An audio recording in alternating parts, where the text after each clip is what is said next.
Welcome back to Andersen Acres. We are here in the kitchen today, and today we're actually making pizza. I know that's not what it looks like, but I promise we're making pizza. So we're making a pierogi pizza, a spicy pierogi pizza. It's going to be excellent. So let's get started. First thing we need are some sliced potatoes, thin, but not super potato chip thin. So kind of like you would have if you were making deep fried potatoes. So thin, but not crazy thin. Then we're going to cover them with water, okay? We're going to put them in a saucepan, nicely layered, and we're going to completely cover them with water. Depending on the size of your pan, that might be 2 or 3 cups of water, but completely cover them. Now we need some seasoning, because these will be a little bland. So I like to add a teaspoon of garlic powder, half a teaspoon of onion powder, just a dash of cayenne, not much cayenne. You don't want lots unless you like it really spicy. Really spicy is fine. Then we want some black pepper. Again, just a scotch. You can do more if you like it spicier. And then we just want some salt. I'm using Himalayan salt, but you can use sea salt or really whatever you have. So there we go. We're just going to take a fork and make sure these herbs are in the water and not sitting on top. So give everything a nice little spritz around the pan like that. And now we're going to turn the pan on. That's the ice maker.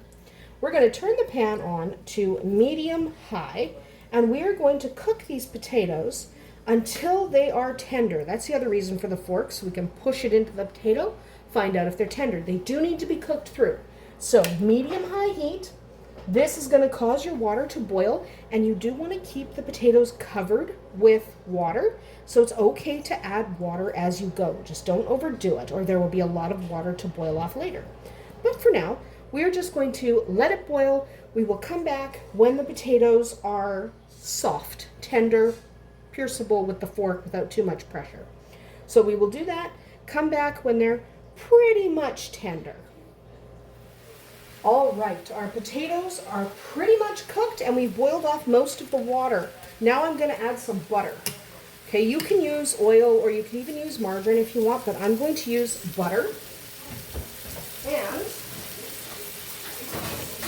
I forgot my spatula. And we want to start moving these around and making sure they don't stick to the pan.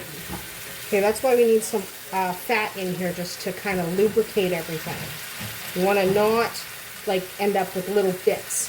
So what we're going to do now is we're basically just going to just fry them a little, not too much. We have some sticking, it's not that big a deal, but you still want most of your potatoes in decent sized pieces. So we're just going to let these brown a little bit. Then we're going to take them off the heat and let them cool completely before we start working with them, because working with hot potatoes is not any fun. So brown them up just a little. They don't have to be too brown. Brown them up a little bit, let them cool down, and then we will start actually building our pizza. All right, we are ready to start assembling our pierogi pizza. So the first thing you want is a pizza dough. Now you can buy your pizza dough, you can make it yourself. I made this myself, and I did make a video where I share this recipe. It's got garlic and oregano in the dough. I will link to that recipe so that you can make that pizza dough if you like. But you can buy pizza dough, you can buy preformed pizza shells, it doesn't matter. So stretch out your pizza dough, and then we're going to put some pizza sauce. What pizza sauce do you need? Well, it doesn't matter. You can make the sauce. I will provide a link to where I made my sauce. But you can also use your favorite jarred sauce. You can use an actual pizza sauce. You can use a pasta sauce. It doesn't matter. Use a sauce you like, but don't use too much. Only about 2 tablespoons.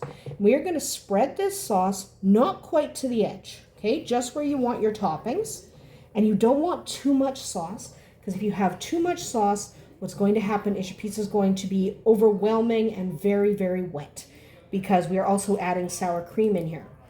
So after our pizza sauce, our next layer is actually going to be potato. So I'm going to layer the potato off camera, and then I will come back and show you how I did it. So we'll be back in a second when that potato's on the pizza. All right, if you're hearing sounds in the background, it's because there's a coffee maker running. But now is the time to add more toppings. You can see I spread my potato out, my potatoes that we cooked on the stove. So they are thoroughly cooked. That's important. You don't want these to be raw. So the next thing we're going to do is we're actually going to get dollops of sour cream. And we're going to use these as kind of a layer of sauce. And I'm going to use my pastry brush. And I'm just going to push this around on top of the potato. Okay, this kind of also serves as a sauce. So push that around, get it on the crust. Actually put the sour cream on the crust itself. Remember how in many of my pizza videos we're doing butter on the crust? This time we're doing sour cream. It will turn out beautiful and crisp and delicious. So in addition to pushing this around on the potatoes, get it on that crust. So make sure you're on top of every potato because you don't want anyone left out. You want everyone to have some of this, and don't forget your crust again.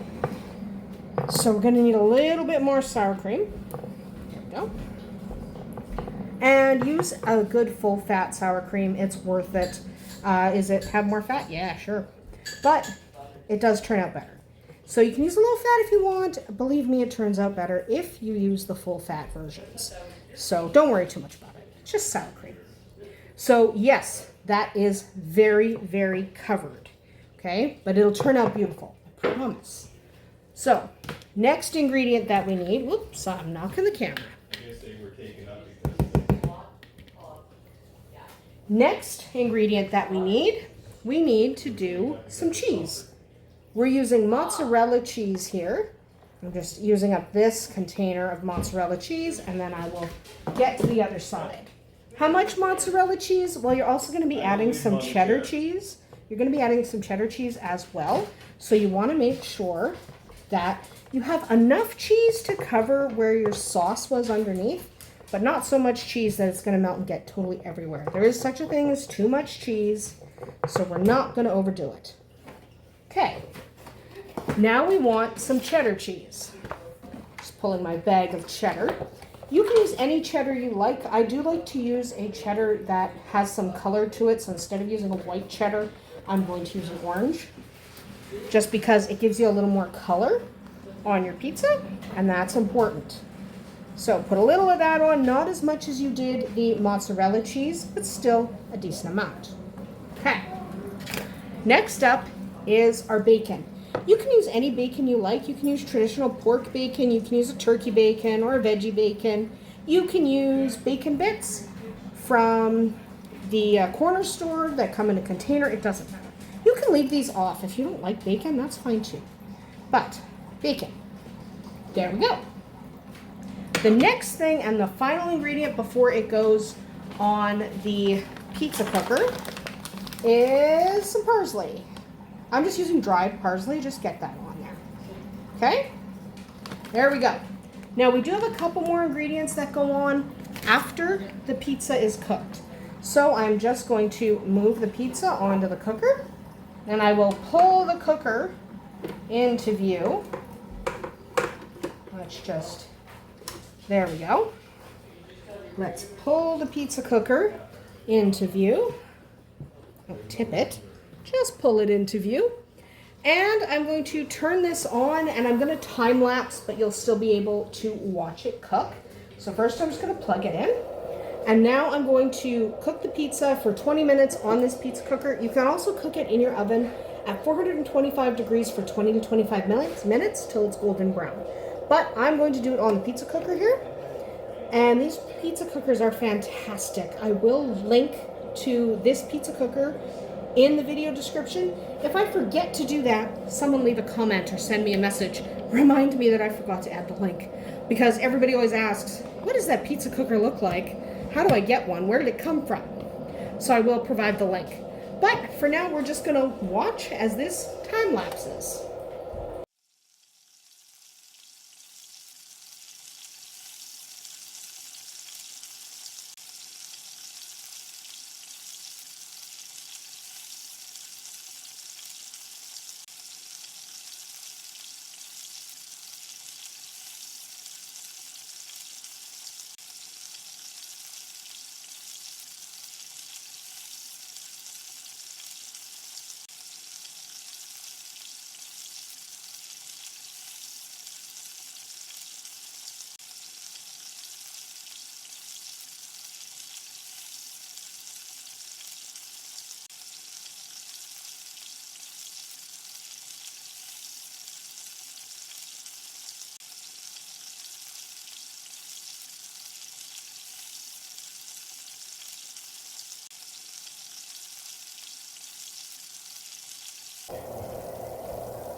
All right, that pizza is cooked enough. So we are going to turn off the rotation, and I am going to remove it to a cutting board to cool for 5 minutes before we worry about the next step. All right, our pizza is now officially done. Excellent. So what we're going to do is we're just going to take a couple of pieces, move them onto a plate, and this is a good time to drizzle any kind of hot oil like a jalapeno oil or anything over your pizza if you want it a little more spicy. There will be some spice in the potato, but if you want it more spicy, you're definitely going to want to add some hot pepper oil on top. And then to dip, you're going to want some sour cream with some green onions sprinkled on top. It is an excellent way to eat your pierogi pizza, especially if it's a little bit spicy. The sour cream can help cut that. Remember, if you do want to add jalapenos or something else on top of your pierogi pizza, you absolutely can do that. This was a very basic one that is hopefully not too spicy, because I'm not the one eating it. That's about it for us here today at Andersen Acres. We'll see you tomorrow.